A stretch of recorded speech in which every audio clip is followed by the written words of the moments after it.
him. We've got some snacks back here. We've got 4 startups presenting today. Startups slash companies slash projects, whatever you want to call them. I think they'll be really, really good. Very exciting. We also have another meetup in 2 weeks with IBM's Watson, and then Stuart Dambrad is also presenting at that one. So that'll be another very good event.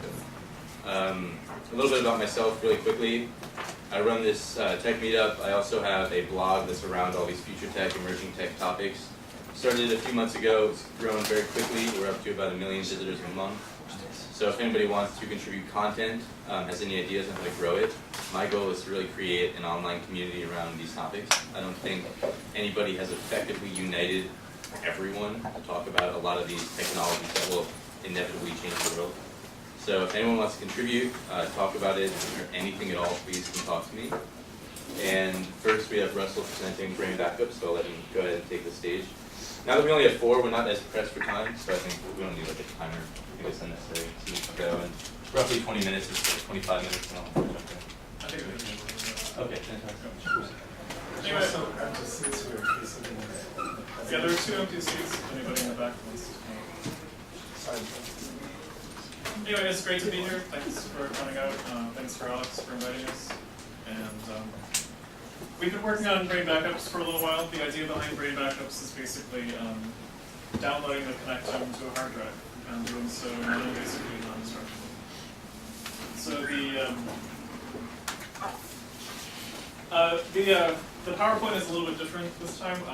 We work at a hospital, and so it's a little bit dry, and we're using a DJ tool, so it's like DJing with video. So I hope you understand that if it doesn't look like PowerPoint, it's because it's not PowerPoint.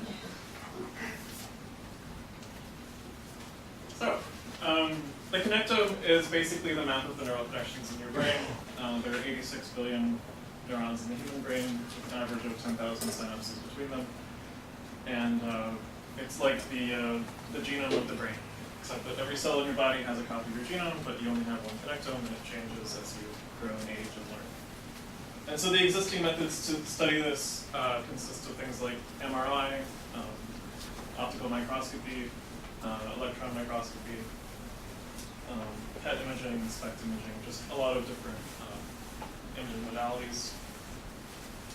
The trouble is that MRI has a maximum resolution of about 1 millimeter, and this simply isn't enough to do the connectome properly. It's our hypothesis that probably imaging around a micron or half a micron would be enough resolution. So we're using a number of machines that image around half a micron. Next I'm going to play you our video from our forthcoming crowdfunding campaign. So here's our video.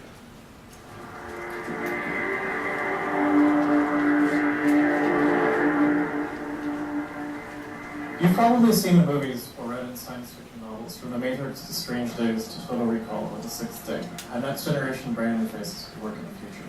From recording and replaying extravagant vacations, to cures to epidemics, to downloading a college education for humans. What they leave out is precisely how these technologies work. It is science fiction. The technology is taken for granted, and we see how these new technologies change what is possible.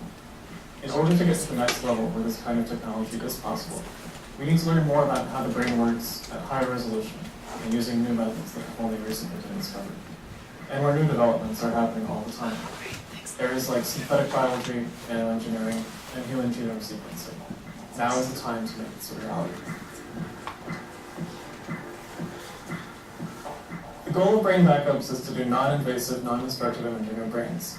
The current way to image brains at high resolution requires destroying the tissue by slicing it very thin. We think this is destructive and wasteful.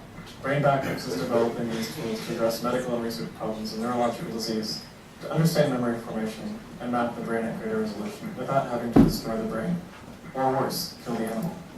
And ultimately, to build a brain backup. Just like when you get a new iPhone, you can create a backup of your contacts and data or the cloud and then download them to your new phone. A brain backup can provide a backup of your synaptic connections that might one day be downloaded to a new brain or computer. The brain map of all the connections in your brain is called a connectome. Every cell in your body has a copy of your genome, but you only have one connectome, and it changes over time as you learn and age. Being able to measure the human connectome at multiple stages in a person's life will enable great new advances. We have been working on this for a long time, and the tools necessary to build this have become dramatically clearer in published literature, in industry developments, and our own calculations. So far, we have meticulously designed functionalized DNA aptamer nanoparticles. We have worked on smart contrast agents for MRI and X-ray imaging. And DNA barcoding genome sequencing technology can be used to map neuronal connections. This fundraising campaign will allow us to do more groundbreaking research and get more data on how to map the brain and how the brain changes over time using these new imaging techniques. The campaign for brain backups will help sponsor new research and development toward making this a reality. This is a very exciting time for neuroscience research, and we want to share that with you. We sincerely appreciate your support and want to give back to you with some special rewards. Developing a map of the human brain without having to destroy that brain and being able to image it as it changes is a concern that is relevant to us all.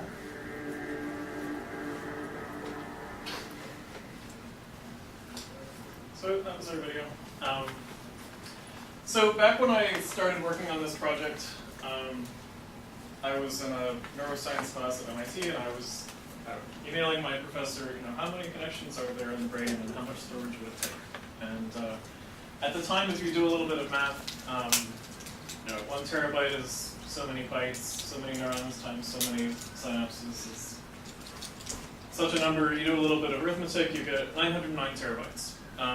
This leaves out a couple of pieces of information, like how many neuron subtypes are there. There may be 1,000 neuron subtypes. It also leaves out things like the synaptic weights. So as you do something over and over again, you get better at doing that thing, and the strength of the connection becomes better. Like in a neural network, you train a neural network by doing that particular thing. So at the time, we thought the product would be basically selling this $81,000 thing, which was the storage that is your brain. You could have it stuck in your closet at home or something like that. So I redid this calculation yesterday, and the current price of a 1 terabyte hard drive is about, 1 terabyte of storage is about $28. And so the price has gone down from $8,000 to $25,000 in a few years. So it went from being a possibly extremely cumbersome expense to about the price of a car. And obviously we'll just a more rigorous way of calculating the connectivity, assuming the neuronal subtypes and assuming the number of synapse states, you get another number. There are lots of ways to calculate this. Nobody knows exactly what the number is. We say to be safe, somewhere in the neighborhood of 5 terabytes.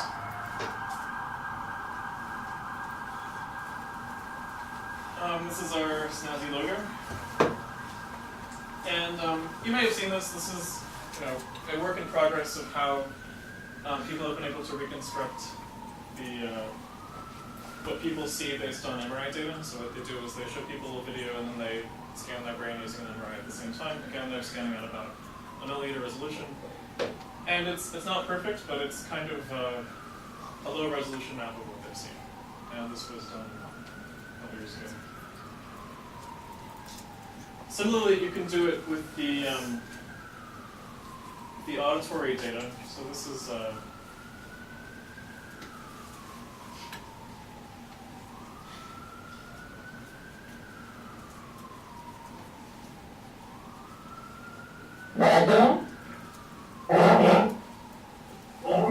so in this experiment, what they did was just pause it. So what they did was they put some electrodes on top of the cortical surface near where auditory signals are processed, and they built a model, and it sounds kind of like the words that are being said.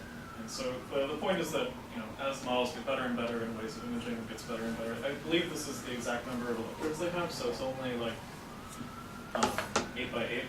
So it's very low resolution data, but still you can almost make out the word.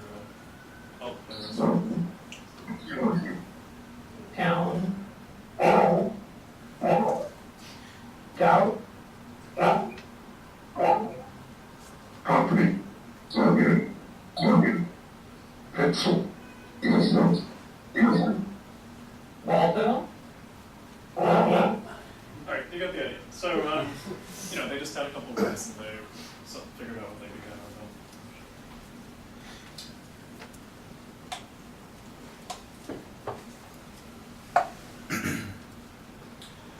So the goal then is to build better sensing technology to read what neurons are doing and do so at higher time scales. So a lot of neurons basically work around 10 milliseconds, 20 milliseconds, 15 milliseconds, and you want to image this data better and faster and at higher resolution, with the goal of basically imaging every neuron at 10 milliseconds would probably be good enough. And so this is an animation of a theoretical nanobot that cruises around inside the brain and records the connectome. To the best of my knowledge, no one knows how to do this right now. But it's a neat animation of kind of the type of problem we're trying to solve. So you want to know how does one neuron connect to the other neuron, and you can kind of make things around this size. So currently we're using nanoparticles that are about 15 nanometers. I would estimate this one is around 400 to 700 nanometers, something like that. And so we're actually much smaller than that. But our nanoparticle is much less functional. This is a diffusion tensor MRI image of the brain. Basically, it shows networks of connectivity between the brain, different regions of the brain. This is a 2-photon microscope imaging of the brain. Again, this method basically uses an automatic procedure to slice and image. So they slice on one side of the lab, carry the slice across to the other side, and image that little slice. So it's extremely expensive and slow and pretty low resolution as well. Our approach at present is to use a nano-CT machine. So nano-CT is nanoscale computed tomography, basically an X-ray that can image at a submicron resolution. So the voxel size is 200 to 400 nanometers, depending on the field of view you have. And we were actually using this machine last week to do some studies in mice we had. This is one of our images of our little mouse. And we're very proud of him.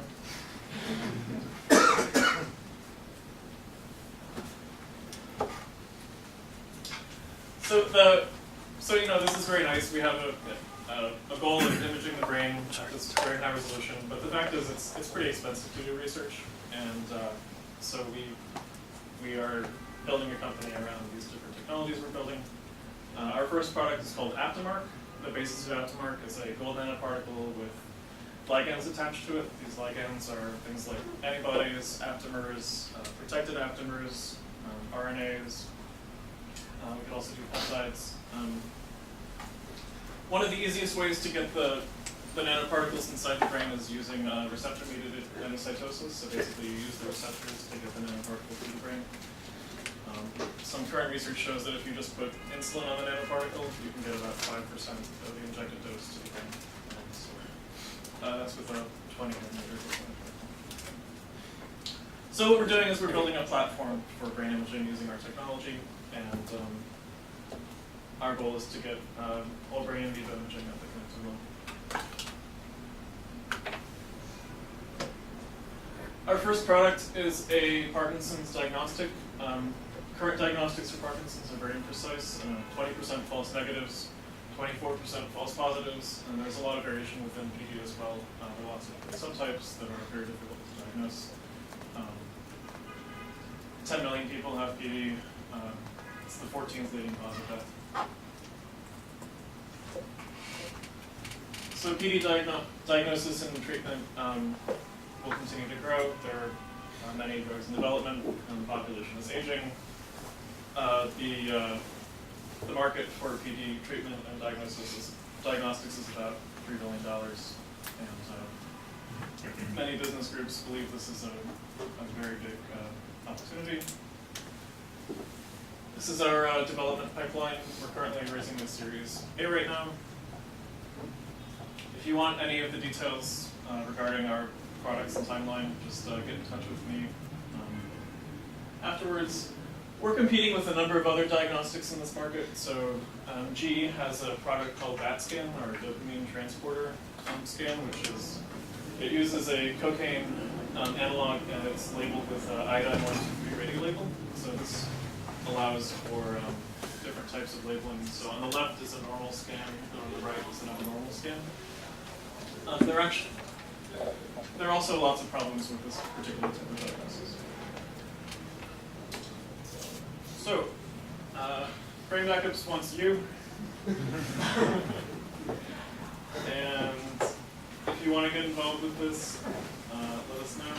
We are looking for engineers with backgrounds in organic chemistry, biomedical engineering, radiophysics, physics imaging, synthetic biology. You can email us at info@brainbackups.com and we will get back to you. Also, we have a Facebook page where we post stuff, such as we're giving a talk at the SingularityNYC meetup group, and you should come on by. And you can also sign up for our email contact list at bit.ly/brainbackups email.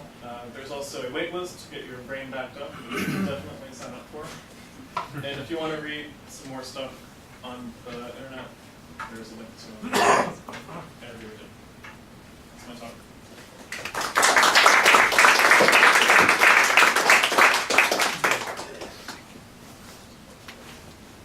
Any questions? How does neurotechnology relate to what's going on with these two big initiatives in the US and Europe in terms of this kind of technology? Like the Obama Brain Initiative and the European Connectome project? Yeah, we're working on the same things. We put in a grant proposal to the Brain Initiative, and our technology is very similar to a lot of things that we do. But we're one of the first companies that's trying to be a company on the basis of the Brain Initiative goals. So the clips that you played, those were actual backups? The audio and the video clips? You said someone's reimagining or whatever you saw? I wouldn't call them backups, I would call them reconstructions. I mean, they're just reconstructions of what people see in the vision. So how, could you give us more detail about technical capacity? How did this happen? Were you imaging his brain as he remembered this clip, and then from that you got the... Yeah, is it memories or are you simply gathering information from sensors coming into brain? Yeah, how did you get that? Well, in the case of the optical one, it was an MRI of the entire brain, and so basically there was a model that was built on all of the MRI data at standard MRI resolutions. And so what was done was people were played a video clip, and they recorded MRI data, and then they played a video clip, recorded MRI data, and tried to reconstruct what the video was. So basically it's not memories, but rather they are... It's more of a response, actually. Yeah, they were It's the looking at response. what people are seeing right now. A reconstruction of what they're seeing right now. What was the time resolution of that? Was that comparable to the actual audio signals that are receiving? To the best of my knowledge, it was real time. And you talked a lot about getting neurons, but how do you get neuron state? I thought it's electrical, even with the MRI, you will not see neuron state. Yeah, that's a great question. We're currently building a number of ways to get the electrical state. Basically, it's electrophysiology. So the current ways to get the electrical signal is basically you have a little probe with a wire on the end, and then you just measure what the voltage or the amplitude is of that wire. But it requires sticking the wire into a mouse's brain. Neuron. What they do is they have an array, so either like a cone, so you can put it in as a cone, or you can have a two-dimensional cone, so a two-dimensional array of spikes. It's called the Utah array. That's it. So can you tell us a little more about the crowdfunding campaign? Yeah, so we are we're launching our crowdfunding campaign very soon to pay for our experiments, and we'd love for you to contribute. There are lots of neat rewards. We have some gold mouse brains to evoke, the gold nanoparticles putting into the mouse brains. The mouse brain is about that big, so they're very nice jewelry, I'm sure, for people who are into this kind of thing. And lots of other rewards. Yeah. I'll send you a link to it. Yeah. What's your forecast prediction on when Brain Backups will be available? If you were to give a range confidence? It's really difficult to say. I can't guarantee what Best but, guess. you know, I think that one of the estimates that I like for simulating the brain was that you can simulate the brain about 2,000 times slower than real time. So if you look at the advance of computing power, if we go from a 2 megahertz processor to a 4 gigahertz processor, we have to go now from our current processor speed to 2,000 times faster. And at that point, it's essentially real time based on the current simulation methods. So a factor of 2,000 in your speed. Can you talk about the company, the founders, backgrounds, what kind of degrees, and, what's the, I assume this is somewhat of an advanced topic. Yeah, we have backgrounds in physics and bioinformatics. I did cancer bioinformatics for many years, so I was bored in a sense of analyzing genomes. I had thousands of genomes in my computer, and I was wondering why I couldn't have thousands of connectomes on my computer, and so I started figuring out why this is and what's needed to get it done. Jason behind you has a background in synthetic biology. Synthetic biology is basically using techniques from engineering to design little functional pieces of RNA data. So do you imagine that you're going to, the Parkinson's sort of beta product that's like where you're targeting that market and that's what you're developing, do you imagine it's going to be the first of hopefully many products that Brain Backups does, or do you see it more as though that's your vertical focus and then you might spin off other companies that are built off the underlying technology for getting closer? I mean, obviously it's hard to predict, but I think that I thought an interesting model would be to like allow people along some projection to pay to a crowdfunding project for like their reservation of what the future cost would be. So like I could pay $2,000 a day for a backup in 5 years, and today is $25,000, but in 5 years might be $2,000. Yeah, certainly. We have lots and lots of things we're making, and a lot of them are unrelated to Parkinson's disease, and we think they're interesting and valuable. Whether the market will also agree that they're interesting and valuable and worth paying for, the market is hard to predict. So right now the backup is really handy. Is it possible to choose a part? Like then you could possibly lower the cost, or you have somebody like wants, I don't know, a brain replacement for part of their brain, like how much do they pay? Like I don't know. That's kind of like would you like be able to split it up? Yes. Yes. There's not brain restoration yet, right?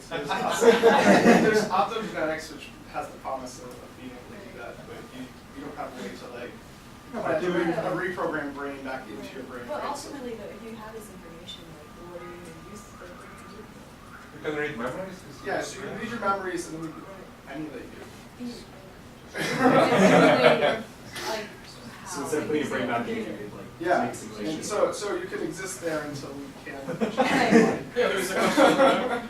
Yeah, what about the actual C. elegans connectome project? Yeah, the Open Worm project is a project to do this on the worm. The worm only has 302 neurons, the flatworm, the C. elegans, and they're trying to model the whole organism, so they're not just trying to do the worm's brain, they're trying to do all of its metabolism and everything. Yeah. Is there any hurdles with this project or not? Yes, there are lots of hurdles with this project. So how do you think But you they, overcome you know, How do you think you overcome this? Even if they got like Lucaris neurons will exist. I mean, they have the luxury of just taking data from any lab that can provide them with data and put it into their models, so they don't have to generate all the data themselves for them. So they can use whatever they can find. That's an easy way to get over it, really not having to do it yourself. Yep. So the nanoparticles that you use for the animation, right? What speed would they be operating? I'm just thinking, like, first of all, I'm imagining that you have multiple, billions of them, however many simultaneously. But depending on how fast they are, I'm imagining, like, just in terms of regular computers, it's going to be sort of a hot backup, right? So it might be like a backup that's different times, like, you know what I mean? Like, different parts of your neuron doing different things at different times. And if it's not fast enough, then I don't know. I'm just thinking. Yeah, I mean, I guess a simple explanation would be, think about what you do in 2 hours of time. Our estimates are that these current nanoparticles are cleared within 12 to 48 hours, based on what we've seen. I think it would be longer for a human than in a mouse. So But if if you, it would be a a merger of 12 hours. I mean, our goal is to get it down to the time it might take to be on our machines, so 15 to 30 minutes or something. But it's not activity, it's connectivity, purely connectivity. That's correct. I mean, the model of activity is of course essential, but we see that the connectivity is almost guaranteed to be before the activity. Because if you want activity, well, the neurons you have to have activity. George. Hello, Russell. Sorry I'm late. I was always wondering, how big do you think a so-called mind file would be minus the human body and brain's operating system, so to speak? How big would it be in computing Yeah, our size? estimate is around 500 terabytes. Now, let me ask you, 500 terabytes, I'm in the audio video business, doesn't go that far, believe it or not. So, at the resolution that I'm seeing everything in here, this is extraordinary resolution. Not that you need to remember everything in perfect resolution, but it seems like it's a lot bigger. Do you think there's compression or something built into the brain, or how? It just strikes me as being a lot bigger than that. 1 year of video editing is about 100 terabytes. Yeah, but you don't remember everything that you see. What you do is you store the things that you do see in terms of things you know or have seen before. So is there a it's maximum, not the same as video. has anybody come up with a maximum capacity of how big a mind file might be? Is there any, like, okay, we know that we could estimate there's 86 billion neurons in the brain, there's 100 trillion potential connections. Is there an upper limit on what the storage capacity is? Anybody run numbers on that? I'm not aware of any concrete estimate.